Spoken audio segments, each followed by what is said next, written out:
जागतिक पर्यावरण दिनानिमित्त सुखना नदीच्या काठावर आज मोठ्या प्रमाणात वृक्षारोपण कार्यक्रम उत्साहात पार पडला।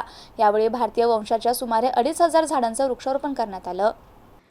कार्यक्रमात बोलताना महापौर समीर राजूरकर म्हणाले की केवळ झाडे लावून पर्यावरण संवर्धनाचा उद्देश साध्य होणार नाही। प्रत्येक नागरिकानं किमान एक झाड लावून त्याची वर्षभर काळजी घेत ती जगवण्याची जबाबदारी स्वीकारली पाहिजे। झाडांचं संगोपन आणि संवर्धन झालं तरच वृक्षारोपण मोहिमेला खऱ्या अर्थानं यश मिळेल। प्रत्येक नागरिकानं एक झाड लावून ते वाढवण्याचा संकल्प करावा असं आवाहन त्यांनी यावेळी केलं।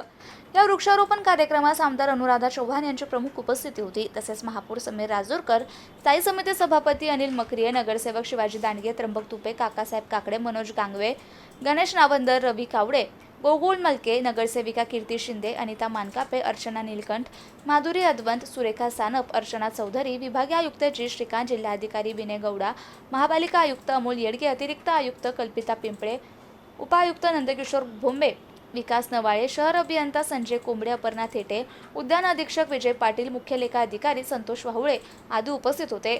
पर्यावरण संवर्धन आणि हरित शहर निर्मितीच्या उद्देशाने आयोजित या उपक्रमात नागरिकांनीही उत्स्फूर्त सहभाग नोंदवला।